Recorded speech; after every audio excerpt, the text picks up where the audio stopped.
Evening, everybody. It's nice to be back. Monica and I were down in Mexico, along with, 40 or 50 other people. We had a nice... Pardon me? You and who else? Monica. Monica came down, yeah. Yeah, Marta Hade. Yeah, it was wonderful. And we saw, Angelica, has a baby boy. He's a beautiful little boy. Yeah, Elian, he's 3 months old. Really, yeah. So we had a Buddha's birthday ceremony, and we put the baby in a basket on the altar. It was very sweet. And they built a beautiful patio there, that wasn't there before. It's just an elegant, kind of Mexican kind of patio with a big tree in the middle. It was really nice. Anyway, I really appreciated Jeff filling in for me, and as always, John for recording it and getting the recording to me so that I could feel like I was here. It was great. The new machine picks up not only the responses, but all the questions. You could hear everything. And so I really felt like I was at the seminar last week. And I really appreciated all the study you did. You really prepared, and it was really... I hope you had a good time doing that. I always have. I was thinking today, what a wonderful time I was having myself, studying. And let's face it, I probably wouldn't do it if I didn't have to come and say something. And so it's a big benefit. Anybody who gets to do this gets a big benefit because, we study, and it's a pleasure. It's a pleasure to study the Dharma. I was also this week, I had a little more time than usual, so I was able to compare a little bit the translations from Red Pine and the other ones that I've read, and even go to look up some of the... He has a glossary with the Chinese characters, and I could go in the dictionary and look them up. And I was impressed with... I forgot, the other translations. I read them a while ago. And I'm impressed with what a good translation this is. The other translations I've read, they try to be so scrupulous in their scholarship that it's hard to read what's being said. They're too scrupulous, The readability and the sense of it kind of falls down. But Red Pine is very reliable as a scholar. At the same time, he gets the sense of the text, I think, better than anybody else. So it was really nice to notice that. So, yes, to be able to spend time contemplating Scripture. This is... Who gets to do this? This is a rare and beautiful thing that's always been a part of religious practice. So, as we do read these texts, I hope that some of you have a chance to do that also, to open up the book and read a little bit. And it's not important that you follow along and read everything. It's not important that you understand everything or figure it out. But it's a practice, to contemplate Scripture. It's a beautiful, peaceful practice, which, as I've said many times before, it's not the same thing as ordinary reading, the way we usually do reading for information, for the point, processing words. It's not that. It's material whose purpose is to help us to sort of strain at the edge of what we can understand, not to try to understand, but to somehow feel within ourselves some access to our deepest human, longings and vague senses of life that usually are just around the edges of our consciousness. We don't really entertain them, but somehow a Scripture, brings up that ancient feeling that we all have, I think, about life, about death, about meaning, about the sacred, about who we are and what we are beyond the everyday confusion of our conditioned selves and our conditioned lives. This is always in us, but somehow, contemplating Scriptures evokes it. So I had fun today. I thank you for being here so that I probably would have figured out that I actually noticed that up high above in our house, there's really a lot of cobwebs up there, that we've never cleaned. And if I didn't have to come tonight and give this talk, I would have been up there. I would have gotten those cobwebs.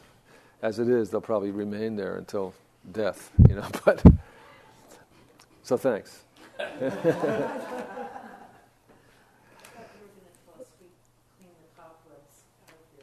Yes, that too. Yeah, thank you. No cobwebs in here, or fewer, but in my house, plenty. Yeah.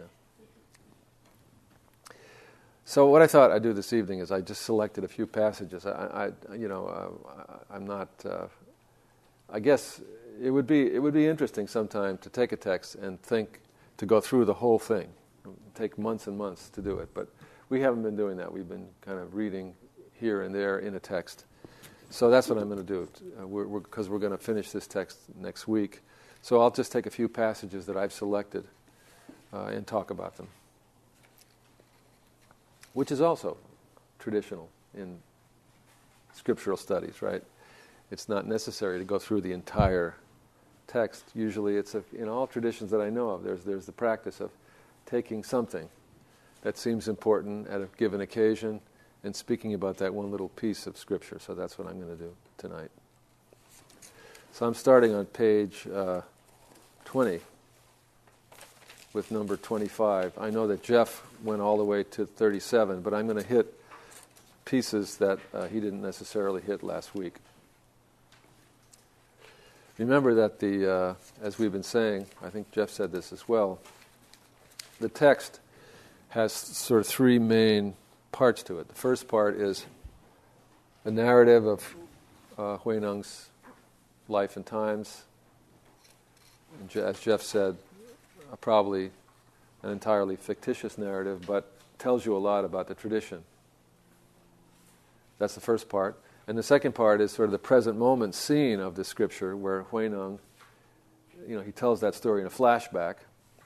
The present moment scene of the scripture is Huineng is performing a ritual, an initiation ritual, and then he's explaining the initiation ritual, basically reinterpreting everything in the traditional initiation to be not about external things, but about understanding ourselves, kind of constantly reinterpreting everything in the, what is Buddha? Buddha is understanding ourselves, and so forth. And then after he does that, goes through the ritual, then he gives a Dharma talk explaining further his teachings. That's the second part, as I'm looking at it. And then the last part is a number of encounters that he has with different students after that occasion.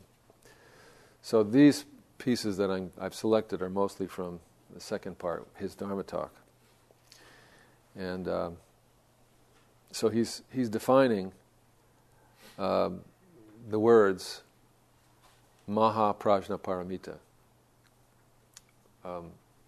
The Diamond Sutra is a Prajna Paramita Sutra, and the Heart Sutra is called the Maha Prajna Paramita. So he's defining these words. So number 25 on the bottom of page 20. Our nature contains the 10,000 dharmas. 10,000 dharmas means everything. It's a Chinese way of saying, everything. So our nature contains everything. That's how great it is. Maha means great. So our nature contains everything. That's how great our own nature is. And everything is our nature. To see humans and non-humans, both the good and the bad, good dharmas and bad dharmas, without rejecting them and without being corrupted by them. This is to be like space. This is what we mean by Maha, great. So when I read these words today, I thought of a great fascicle of Dogen called All-Inclusive Study. And it reminded me of this. Here also, the sixth ancestor is talking about our life, our nature, as being absolutely all-inclusive. Like space, which includes everything. Space doesn't say, I like this to be in me and not that. Whatever appears, in space is completely accepted in space. And in a way, space isn't anything. Space is literally empty. And yet, without space, there's nothing. It's a strange phenomenon. And we're the same way. Our nature is the same way. Like space, all-inclusive, always welcoming, good and bad, whatever it is.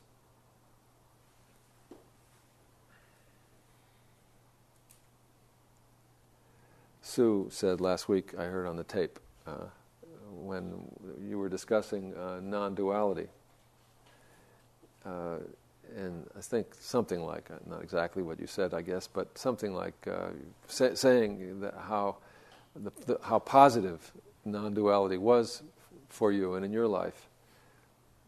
It's embracing, it's relationship, it's connection, something like that you were saying. The impossibility of ever being alone, of ever being isolated. Everything is included in our most fundamental nature, and we are included with everything else. So we're embracing everything. We know the difference between something we like and don't like, something that's good and not good, and we are committed as people who want to live happily and live happily with others. We're committed to doing what's good and not doing what's bad. But this doesn't mean that we reject or are hostile to anything. We accept whatever's there, in ourselves and outside of ourselves. And as the text says, we accept it without being turned around by it, without being corrupted by it, without being confused by it. We don't reject anything.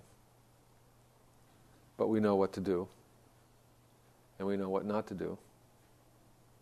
We can support everything, whatever it is, without being caught up in it. And it's a beautiful possibility, because so much of what makes us uncomfortable, right, in living every day is all the things that we're rejecting, in ourselves and outside of ourselves, the things that we find unacceptable. We don't want to see them, we don't want to feel them, we don't want to have them around, and yet there they are.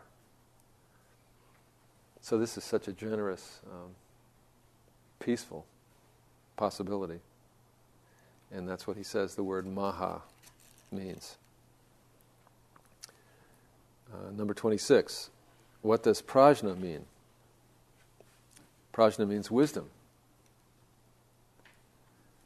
At all times, to keep your thoughts free of ignorance and always to practice wisdom.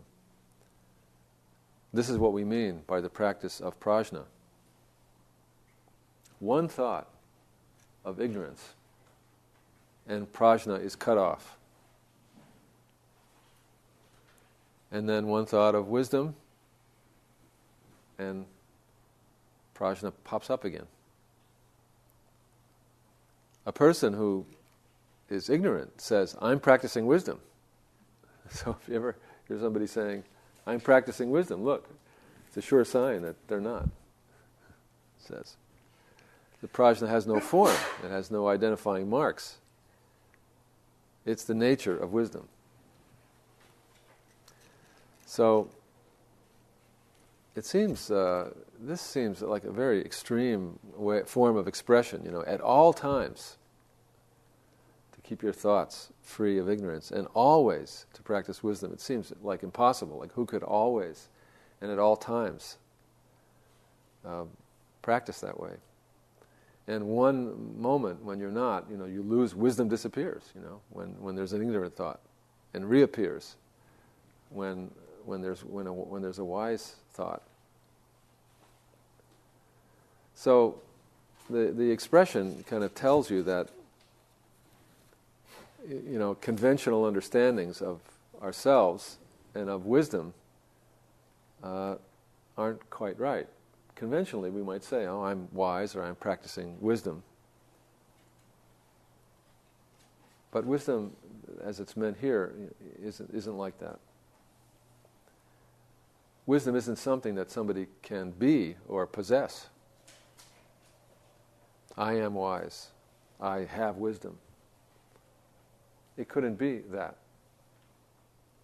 Wisdom is something that, without identifying characteristics, appears or doesn't appear. It can't be named or identified.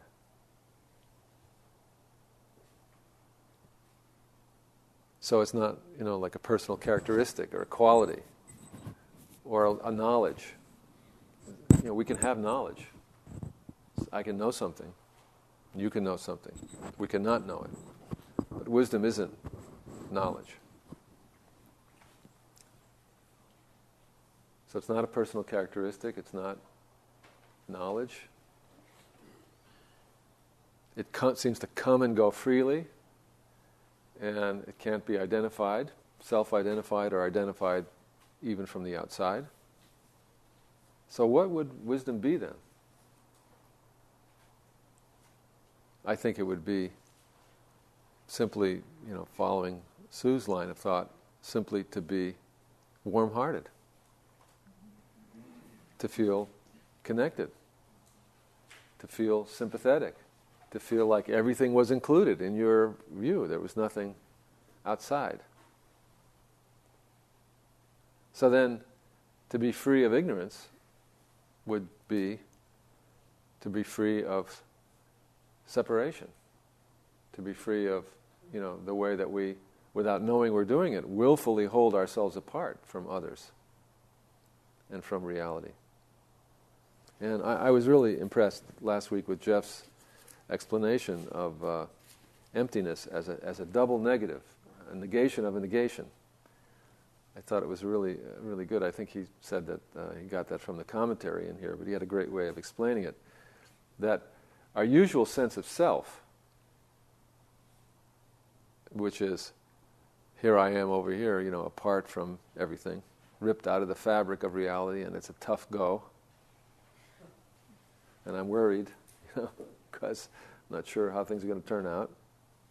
That's already a negative. In other words, I've already committed a negation. I've negated my sense of belonging.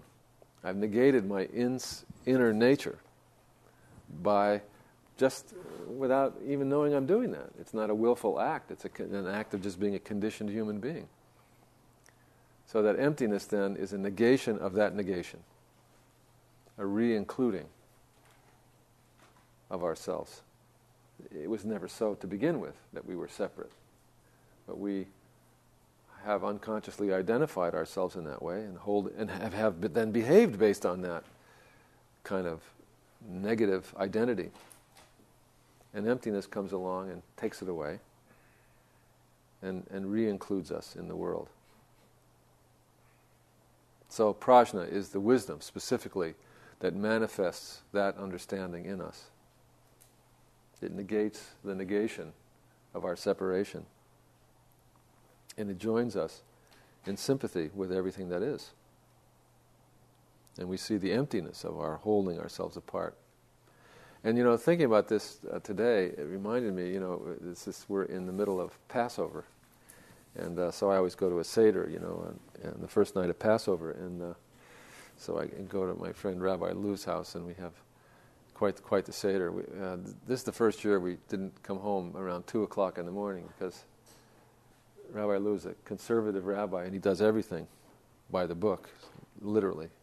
And it ends up with singing these tongue-twisting songs in Hebrew that go on and on and on. But this time, he's getting old, so we got home not too long after midnight. Anyway, there's one part in the Seder that some of you are familiar with this, where there's this little parable of 4 sons who relate to the telling. This is like a story, right? A story that's told over and over again every year. And it's the story of liberation. And so there's 4 sons who have 4 different relationships to this story of liberation. And the one son, the first son, is called variously the evil son, or anyway, this is not a positive person.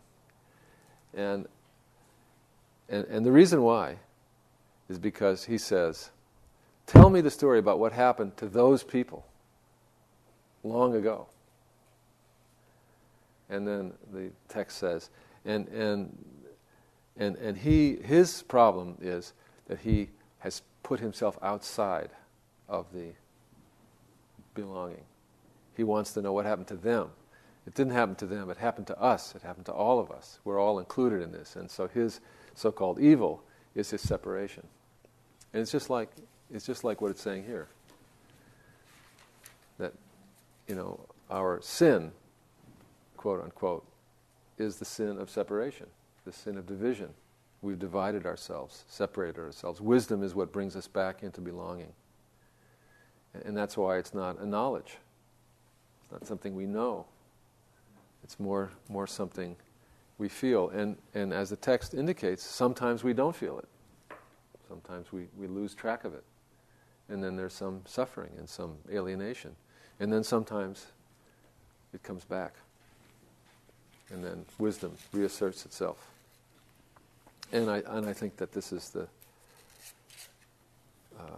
effort of our practice, the effort of our daily sitting, the effort of our study, is to remind ourselves as much as possible that we are part of all this, and it's all part of us.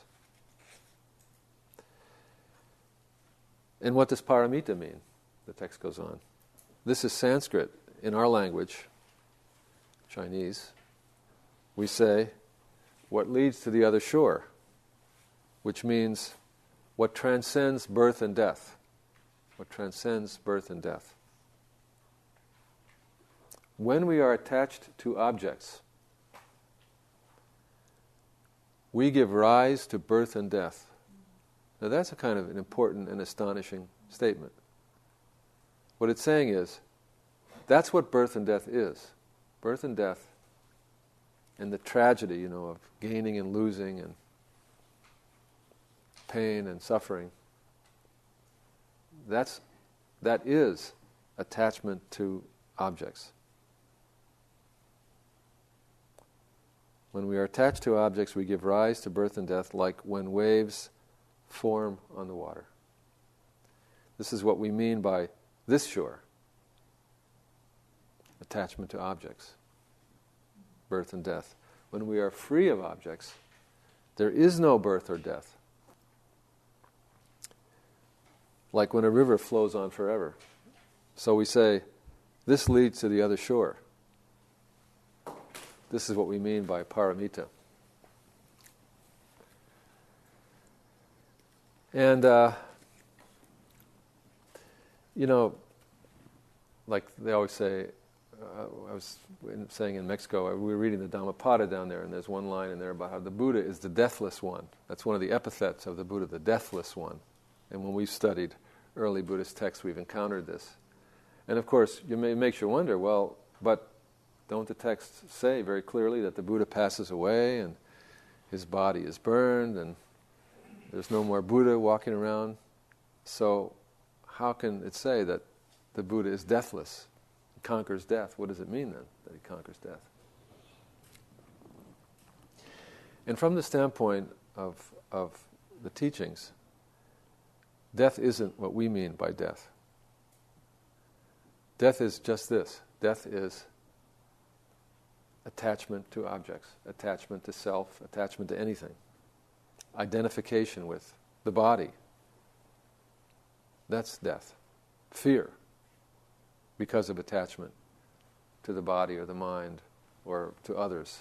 That's what death is. Death is actually fear and attachment. That's what it actually is. Because when you think about it, it's really the truth. When you're alive, you can't be dead. Right? Everybody who's alive is exactly not dead. And everybody who's dead, there's nobody there to be dead. So there isn't, the idea that there's death is a fantastic, it's conceptual. It's basically conceptual. You're either here or you're not. There's no death. But death is a psychological experience that we fear and that has a whole huge impact on us, right? In our whole living. And certainly when we come close to the end of our lives, it's a huge impact on us. But it's not actually the thing we think we mean by death that's the impact, that has the impact. It's the measure of our attachment and our fear. That's what is actually meant by death. So when it says that the Buddha is the deathless one, it doesn't mean that the Buddha's body doesn't get burned and so forth. It means that the Buddha overcomes the experience that we have, that we call death, which is actually an experience of life, something that we're going through in life. And the key to it is attachment to objects. And that doesn't just mean material objects, because it's easy to give up material objects, relatively speaking. But attachment to the body, attachment to the mind, attachment to the heart, the soul, attachment to our love for others, and so on. The whole sense of being a person, attachment to that, not so easy to give up. So paramita means crossing over that divide and reaching the other shore, where we no longer experience birth and death, that fear, that attachment, that confusion.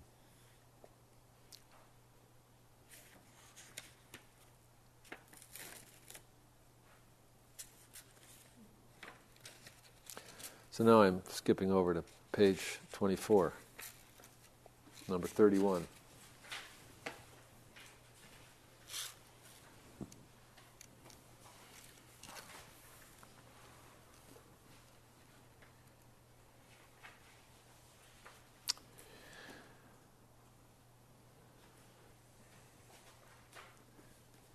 Good friends, when I was with Master Hongren, as soon as I heard his words, I experienced a great realization, and I saw the original nature of reality directly.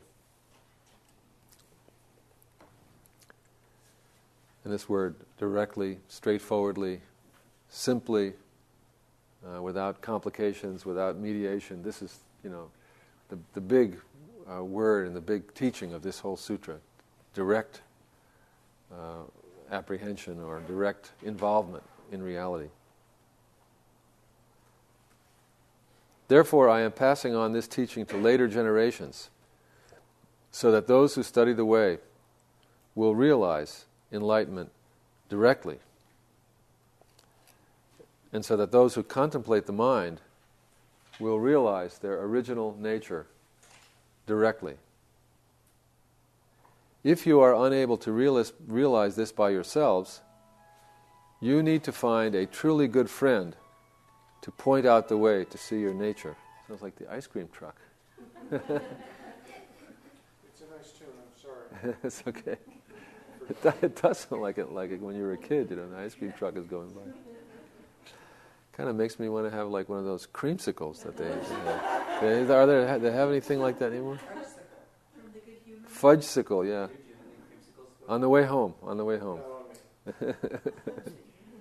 Next week, though, Peter's going to bring a whole case of these things for all of us.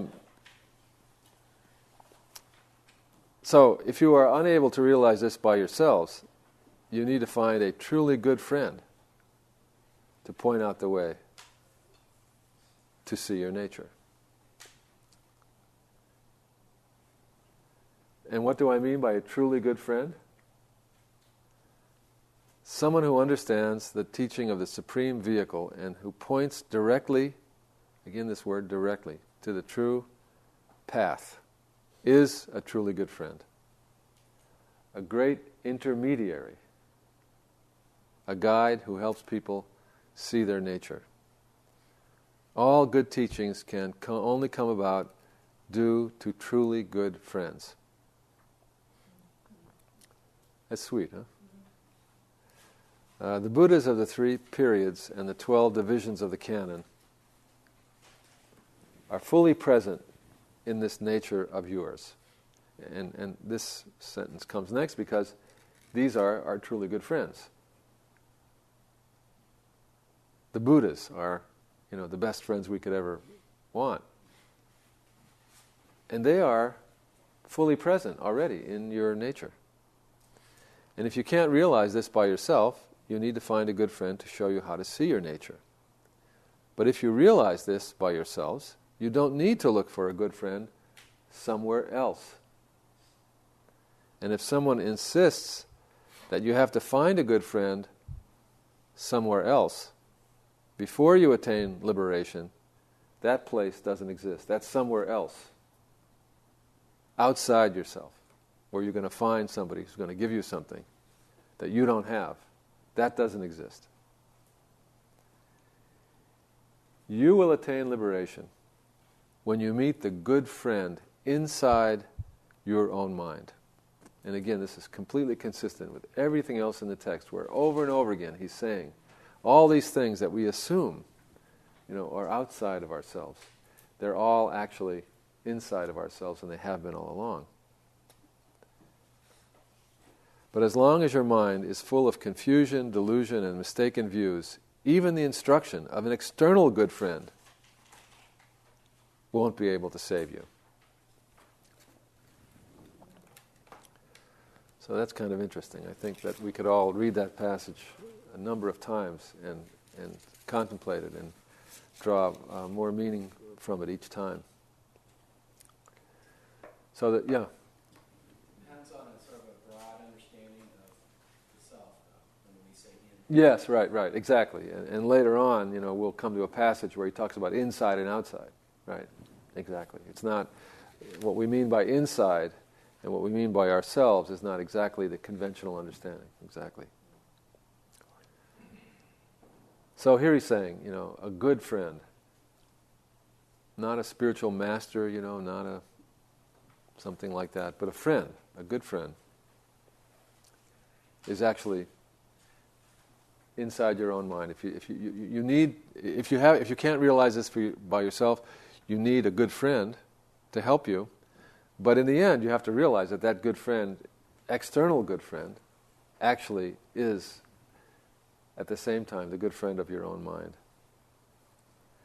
And as someone who is fumbling through life, trying to practice in the role of a teacher, I really appreciate, this teaching. And I do feel myself as if my work is not so much to point anything out or teach anything, but to be a placeholder for the good friend inside your own mind. Because it seems like usually we need somebody to be a placeholder for that. Otherwise, it's difficult to find within ourselves. So the supreme irony is that you need another person to help you see that in the end you don't need another person. Because there isn't any other person. In the end, if we belong to everything and everything belongs to us, there really isn't another person, But we need somehow, given the thickness of our delusion and our confusion, it takes us going through a dance with another person for us to see that.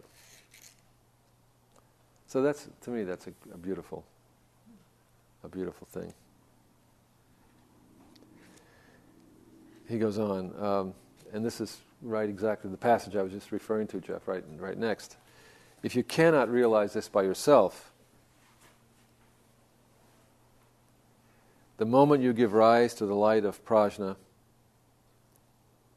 all your delusions will vanish in a flash. And this experience is your truest friend.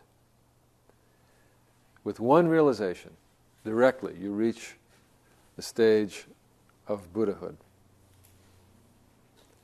Use this wisdom to illuminate the land of the mind of your nature. And when inside and outside are perfectly clear, and this goes to, again, what Jeff was just saying, inside and outside are perfectly clear when you recognize that inside and outside are conventional designations.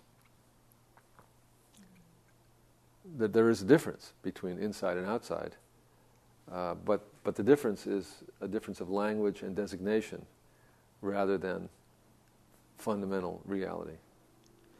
And I always say the simplest way to appreciate this is to sit in meditation and practice listening to sound. It's a powerful practice. You practice listening to sound, and pretty soon you realize, I can't say that sound is inside me or outside me. And you realize, oh, the whole world is like that too. I can't say that the world is inside me or outside me. And literally, the world is not inside you or outside you. There would be no you without the world, and there is no world without you, at least where you are. Right? There couldn't be. Without your eyes, your ears, your nose, your tongue, your body, this world doesn't exist for you. You make it. And it makes you. So, inside and outside, you have to clarify these things as designations. And when this is perfectly clear, you will know your own mind. And once you know your own mind, you'll be free. All you have to do is know yourself, know what you are, and that's freedom. And once you have gained your freedom, this is the samadhi of prajna. And remember, a couple of weeks ago I was saying this is one of the great sort of spiritual twists of the sixth ancestor, is the identification of samadhi, meditation, with wisdom, prajna, which usually were considered two totally separate studies, one leading to the other. He says, no, it's one thing. Meditation is nothing but this insight that he's talking about. And this insight that he's talking about is nothing but meditation. And then he says, and the realization of the samadhi of prajna is no thought. So now he introduces another term. No thought, no mind. So what do we mean by no thought? The teaching of no thought means to see all dharmas without being attached to any dharma. To reach everywhere without being attached anywhere. To keep your nature pure. And purity means here just not to be attached, not to be corrupted, mixed up, spun around, confused by things of our life.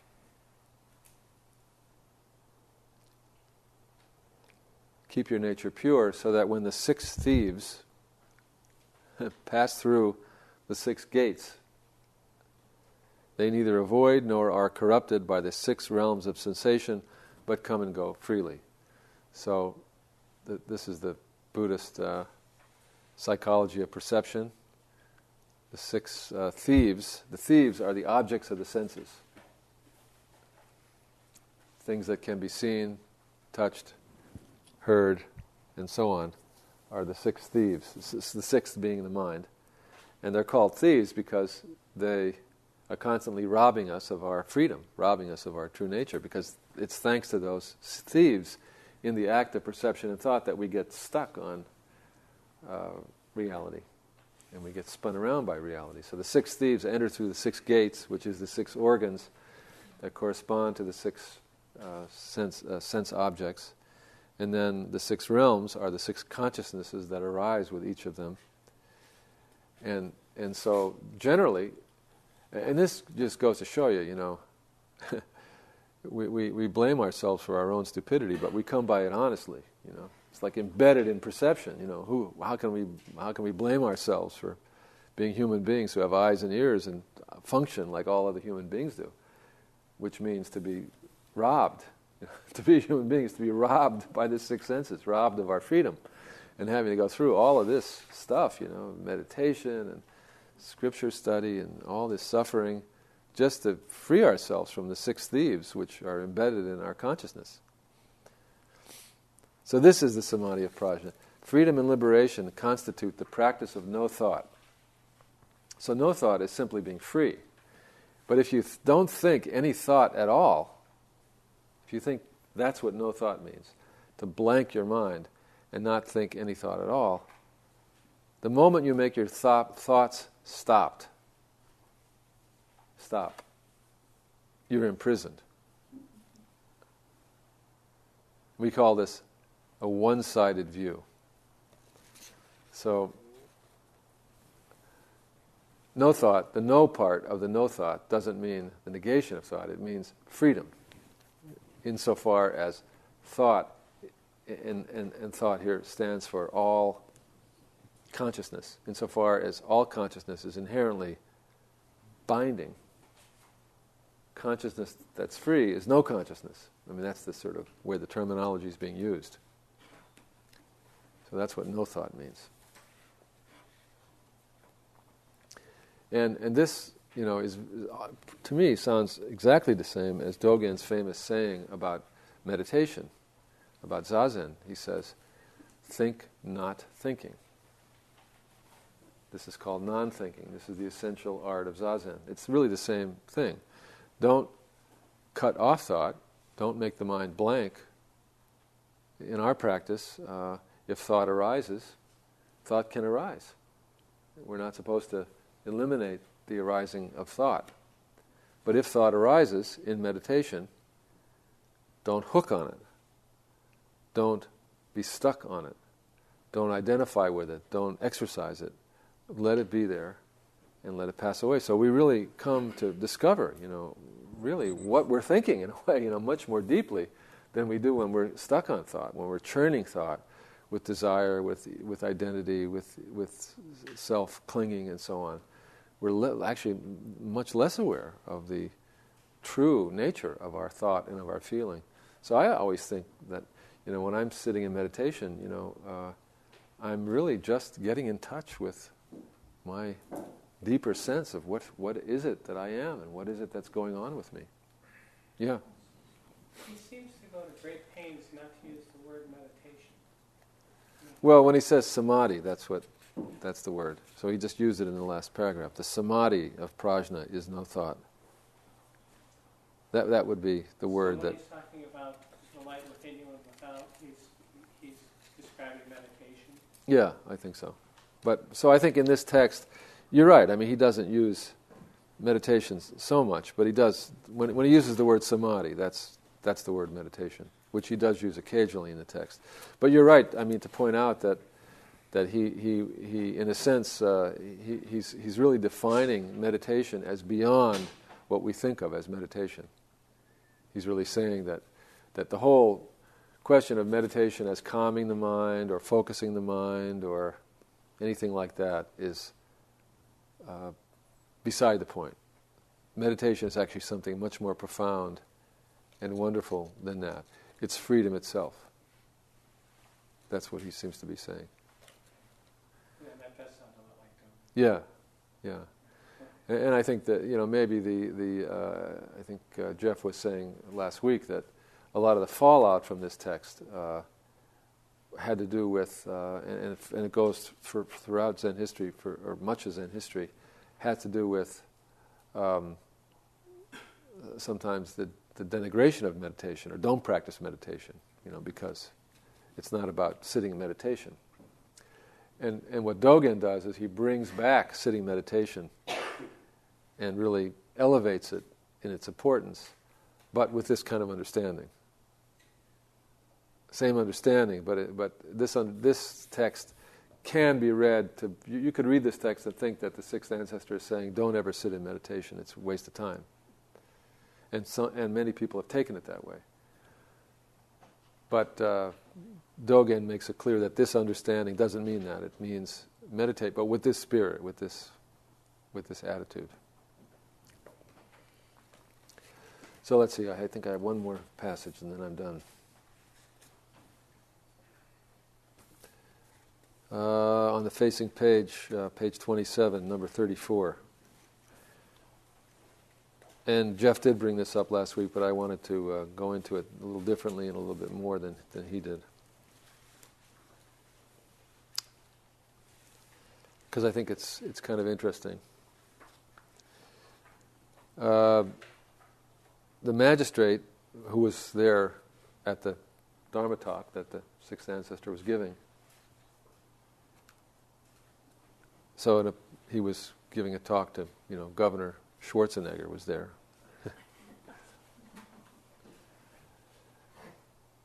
And who was it? Somebody was telling me that Thich Nhat Hanh had a retreat lately in Southern California, and the governor was there with his wife. Yeah. Who told me that? Somebody told me that. For the whole retreat? I don't know. At least for part of it, anyway. Goes with the office. Yeah, I guess so. Visiting dignitary, right? So same thing here. No, Governor Jerry Brown. Oh, Jerry Brown. Right. So anyway, the magistrate bowed respectfully and said, "Master, your discourse on the Dharma is beyond conception. But I have a few questions." and I hope you can answer them out of compassion. And the master said, if you have a question, ask. There's no need to stand on ceremony. And the magistrate said, isn't the Dharma master, aren't you teaching the basic doctrine of Bodhidharma, the first ancestor from the western region? And the sixth ancestor said, yes, I'm teaching the same thing. And then he says, well, I heard that when Bodhidharma taught to the Emperor Wu of Liang, the emperor asked Bodhidharma, all my life I have built monasteries and made offerings and given alms, but is there any merit in this? Because this is a conventional normative Buddhist understanding. Just like in any religion, there's always good karma. If you give alms and do good works, you get some kind of merit from it. And the emperor, it so happened that Emperor Wu of Liang had done a lot of that. So he wanted to know what was the nature of that merit. And Bodhidharma said, no merit at all, which was shocking to the emperor and not a very politic thing to say. Goodness knows, I would never say that to the emperor, But Bodhidharma said that. And the emperor was upset, as you can imagine. And he expelled Bodhidharma from his kingdom. So this magistrate, who probably, I could imagine, sort of identifies with the emperor, is thinking, I don't understand this, and I hope that you will explain it. And the sixth ancestor said, indeed, there was no merit. Your eminence should not doubt Bodhidharma's response. Emperor Wu followed a mistaken path and did not recognize the true Dharma. And the magistrate, apparently shocked by this, so why was there no merit? And here's the part that I found interesting, this response here. Building monasteries, giving alms, and making offerings are simply ways to cultivate blessings. You can't confuse blessings with merit. So all of a sudden he's making this distinction, that is usually not made, and it may be, I'm not sure, but it may actually be unique to the sixth ancestor. So he's saying, in other words, there is such a thing as blessings, the kind of usual thing that we think of, good karma for this and that. There is such a thing, but that's different from merit. You can't confuse blessings with merit. Merit concerns the Dharma body, not a field of blessings. So I got very interested in these. I looked up, thank goodness for Red Pine. He has a little glossary in the back where he gives you the characters, for the different terms. You can actually look up the character in Chinese for blessings and the character for merit. So I did this, and the word for blessings is like good fortune, good luck. And when there's a typical phrase like blessing the field, and the character. So the phrase would be like the word blessing, and then the character for a field. Blessing the field is like an idiom that means giving like alms and donations to temples. It's called blessing the field. And the monastics and the sangha and the temples are called fields of blessing.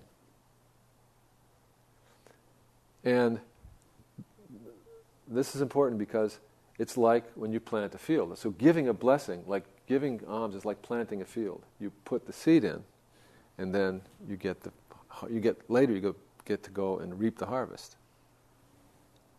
So blessings is this kind of thing. It's like good fortune, good luck, prosperity, something that you put in and reap the harvest from. Merit is not that, he's saying. Merit concerns the Dharma body. Merit is your own nature. It's your own nature that possesses merit. So in other words, it's beyond prosperity and good luck. It's beyond anything that you could plant, develop, and harvest. because it's already in you. So it's immediate, direct.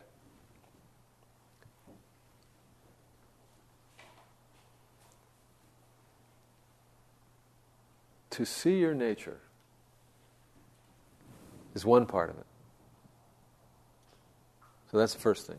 To see inside and know what you are. That's the real merit. Not making offerings and so on. That's blessings. Good, do that. That's a good thing to do. But it's not the same as merit. Merit is seeing your own nature. That's one thing.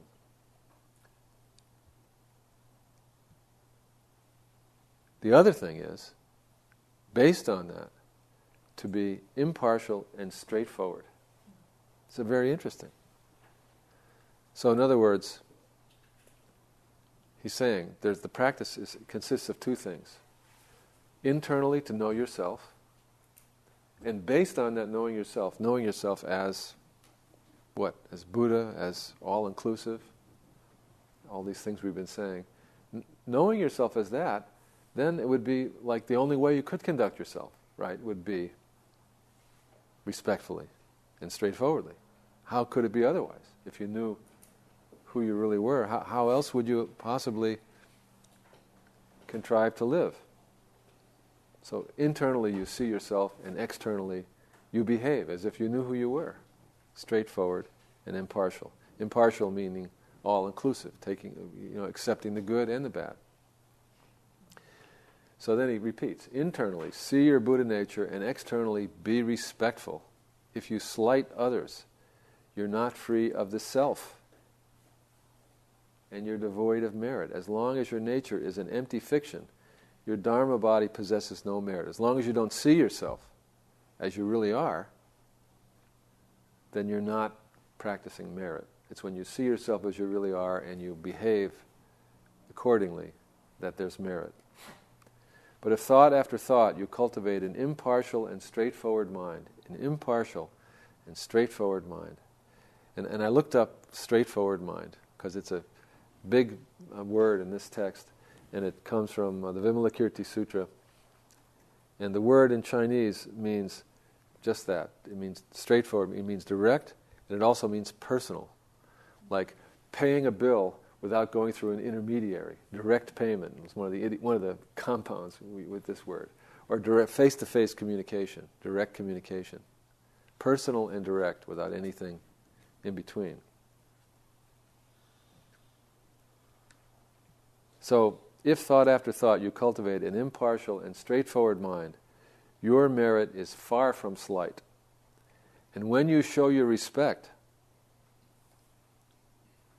doing this with your body is one part of merit, and doing it with your mind is the other. So in other words, not only your actions, but your inner feeling. Because, you can do respectful things and inside be very disrespectful. So you have to be, not only show it and evidence it from the outside, but feel it on the inside. Merit is created by the mind. Blessings and merit are different. Emperor Wu did not understand the true meaning of this. It wasn't Bodhidharma who was at fault. It was the emperor who didn't understand. And that's his explanation. So, yeah. It seems to track a couple other points he's making throughout, Mm-hmm. between conventional understanding and non-dual understanding. Yeah. And then also between sort of a practice which is focused on ethics and morality. Yeah. So almost a conventional practice. Right. And what he's trying to suggest. Yes, that's right. And I think that is consistent throughout the text. And there's a passage, I guess I don't know where it is exactly, but contrasting, I think it comes later, where somebody comes from Shenshu and says, my teacher teaches morality and so forth, and he reinterprets all of that in the light of these teachings. Right. Yeah. But I find it, to me, it's very compelling and powerful. This idea, because you wouldn't think, you just sort of logically, you wouldn't think of it this way. Although when you hear it, it makes perfect sense. That internally to have a real understanding of who you are in the light of what he's saying here. Who we really are is all inclusive, always connected. Really in the swim, with everything. And that's the effort of our contemplation, is to feel that and know that about ourselves. And then just the understanding that when it's like the two would go hand in hand. Insofar as you knew that, you would be respectful. I mean, deeply respectful. Not respectful, so-and-so is my superior, so I'm going to be respectful. So-and-so is older, so I'm going to be respectful. But no, like totally respectful of everything in reality, because it was, completely oneself, and one was completely grateful to it. And then to behave that way externally and internally. That one would be not only ethical, but respectful and loving in the deepest and truest sense, as a consequence of seeing our true nature. Yeah. It seems like everything that you're saying, or everything that I'm hearing, is a kind of a no-boundary state. Mm-hmm. And I'm sure that somewhere in the teaching, there's guidance about differentiating around where boundaries are necessary. Mm.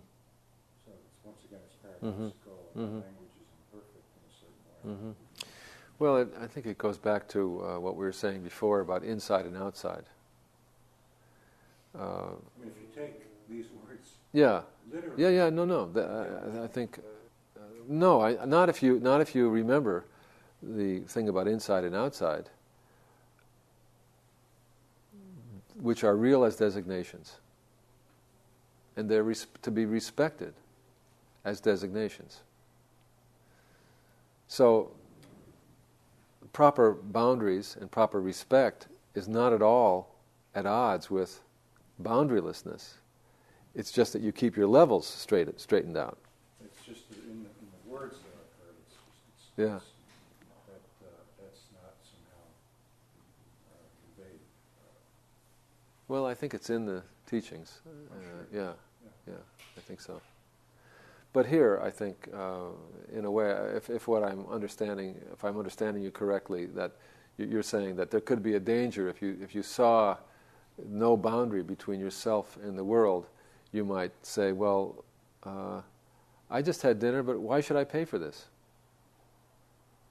Or why should I have dinner? Or why should I have dinner? Or you're embracing everything, and so you're embracing, let's say, someone that is intending to do you harm in some way. Yeah, right. So you're a sucker for somebody to beat you up or take away all your things or kill you or something like that. But maybe within the word respect, there is that idea of respecting who the person is, and Yes. by understanding Yes. that there is a boundary between Yes. in the conventional world. I mean, Exactly, maybe yeah. you can actually the idea of respect Yes. include that. Exactly.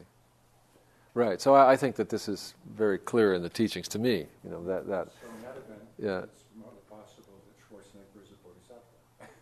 Why not? Sure, I assume. Yeah. Yes. You mentioned several times today about to know who we really are. Yes. How is that meant? Well, Is it really that goal, finding out exactly who we are? Is it more finding out by and by and accepting it? Is it, it's so easy said, yeah. And if I know people who go in the wilderness for weeks and, with the quest of Uh-huh. finding out who they are. Mm-hmm. And is it something that can be done by meditation? Well, Is it I would say two things in response. One is that mostly here he's speaking on the ultimate level, who we really are ultimately. at the deepest possible level, in which we are all, the same. We are all, empty and completely connected. He's talking about seeing that aspect of ourselves. Because I'm not sure, it seemed like you were, when you said know yourself, there's also knowing ourselves on the relative plane, knowing our conditioning, knowing our strengths, our weaknesses, and so on and so forth. And that's also important, but I think mostly he's talking here on the absolute and ultimate level. And then your second part of what you were bringing up is can we hope to realize this through meditation? And what he's saying is that we realize it directly. And so it's not as if we accumulated enough meditation so that we will realize this. We accumulate it. We don't. It's not a matter of accumulation of understanding or knowledge. It's a matter of directly realizing it within ourselves. And I mean, like every moment, or every moment or any moment. And I think that it's just life. Our practice is just life. It's just awareness itself, consciousness itself. And I would say that in my life, I've discovered that, practically speaking, it's really helpful to have a spiritual path. It isn't as if you need one, because you automatically have one by being a human being. You're automatically on a spiritual path, no matter what you do or don't do. But my experience so far tells me that rare is the individual, although there are some, who just spontaneously come to recognize these things without any kind of spiritual cultivation. Much more likely is it that through the process of spiritual cultivation one comes to this direct understanding. And furthermore, there are many, on the relative level, many benefits to spiritual practice as well, in terms of cultivation. This time when we're reading this text, we've left the whole issue of cultivation far behind. But other times we throw this text away and we read other texts where our whole issue is cultivating different qualities within ourselves that make life happier and less painful. And spiritual practice has that dimension as well. It's not what he's talking about here right now, but we often speak about that in the seminar. So there's that aspect of it as well. I noticed that I'm taking a little bit of time here now. That's okay. Two Wednesdays ago, you came up with show me your original face before you transform. Yes. And then there was a second one that I'm a little confused about. So that would be your original face, right? Your original face would be who you really are. Yeah. And then there's something about the second one, which I'm not complete here. The original thought that does not come, and then I. Oh yeah. Can you fill that in here, the rest? Yeah, I think that was the line from the Diamond Sutra that the sixth ancestor originally heard, that caused him to go to the monastery. You should give rise to a thought that's unsupported anywhere. By anything? By anything, yeah. And that's a line from the Diamond Sutra. A thought that, in other words, yeah, something like that. I'm paraphrasing, I'm not sure the exact way. Giving rise to a thought that's not supported, has no support, not supported by eyes, sight objects, sound, etc., by the six senses, but just arises spontaneously from your nature. Oh. Thank you. Yeah. So, any other thing? Yeah. So, was Bodhidharma just being difficult when he didn't let Emperor Wu know that it was blessings but not merit? Well, let's... What? You might not have called it blessings. Yeah, well, see, to me, I don't take this story of Bodhidharma and the emperor seriously. as something that happened. I take it as a story that wants to tell us something about how Zen tradition sees itself. And it's a story that's telling us that basically what it says is the Zen tradition is not interested. We're not specializing in blessings. We're specializing in seeing directly into your own nature. That's what we're all about. And so to express that thought in the most dramatic possible way, but the guy who starts Zen goes to see the Emperor of China and basically says to the Emperor of China, all your merit is worthless. The only thing that's worthwhile is seeing into your own nature. So that makes the point, in a very resounding way, in a very stark way. And I think that one of the features of Zen is that its literature is very stark and very uncompromising and very dramatic, So instead of a whole lot of words, there could be another text where this would be explained in 25 pages. And instead, in Zen, you get a narrative where this kind of thing happens.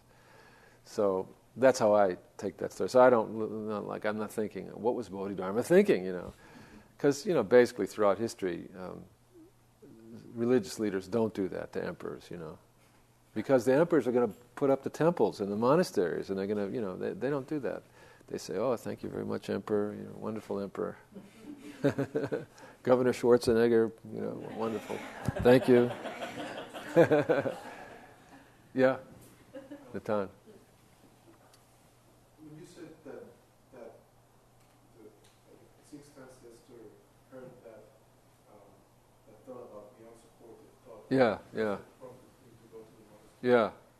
Would you say that the poem that came out would be an example of an unsupported? Yeah, the poem is certainly in keeping with that. I mean, an unsupported thought is a thought coming up forth from emptiness. And certainly the poem is a poem that expresses those teachings about emptiness, beyond cultivation or not cultivation, and so on. And remember, when we looked at those two poems, we were saying that, and just as I was saying to Ursula a moment ago, in our practice, in our tradition, we have both. Our style of Zen has, on the one hand, cultivation, and on the other hand, beyond cultivation. And we practice both simultaneously, and sometimes one, and sometimes we emphasize one and sometimes the other. And in our seminar, we tend to oscillate between these two sides, because if you just have the side of cultivation, then we're all like trying to accumulate spiritual,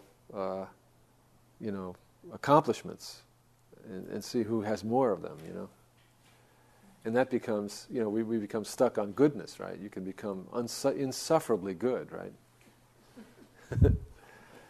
So we have to say, whoops, let's forget about that and throw all that away and go back over here and remember that it's not about that. It's about directly being who we are. Whoops, we got confused by that and now we're getting a little sloppy. Let's go back over here and remember we have to meditate, you have to be nice, you have to be good. Back and forth we go. When you say our style of Zen, do you mean Mahayana or do you mean, what Suzuki Roshi has basically? I mean Suzuki Roshi and Soto Zen. Okay. I think Soto Zen in general has that style. Yeah.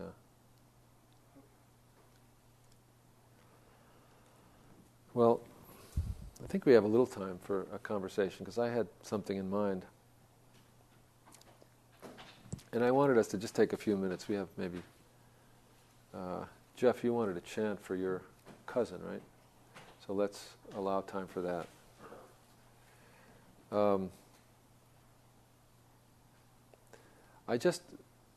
To me, this teaching that we were considering a minute ago about seeing the Buddha within, acting with respect without, to me this is such an important teaching and so moving. And I wonder if you see the connection between these two things, seeing who you are within. In other words, have you noticed the connection between the way you feel about yourself and the way you view yourself and the way you view and treat other people? Have you noticed that? And if you have, what about that? And can you imagine a way to practice so that, it goes both ways? In other words, maybe if you treated other people differently, you would also see yourself differently, and vice versa. So I thought, just spend 5 minutes discussing with one another what your sense is of that teaching, because I think to me it's very, very important to kind of reflect on that. So let's just do it in pairs with somebody nearby. 2 people. And if there's somebody extra, is there an extra person? Come on up here. Anybody extra? John, are you extra tonight? Yeah, come on up. Yeah, John, come on up. No, wait, there's 2 Johns. No, okay. No, John. Come on, John. Yeah. Let me rephrase the question.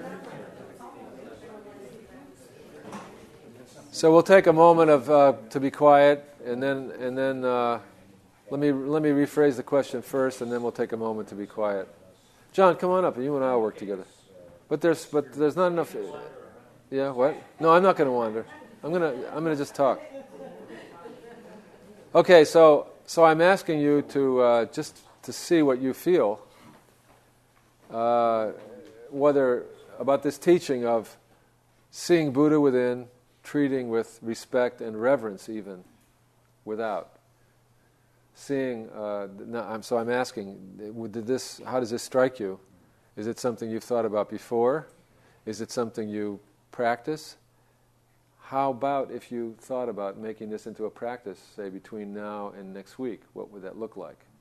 So let's just talk about that. And we won't time one person and the next person. We'll just take about 5 or 6 minutes and just talk freely, the 2 of you. Okay? So let's have a moment to just settle ourselves, and then we'll do that.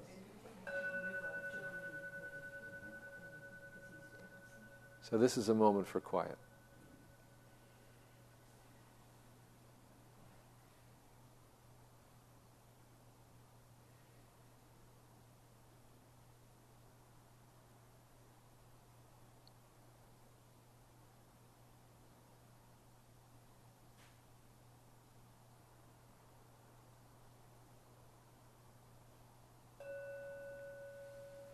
Okay, so just talk together for a few minutes.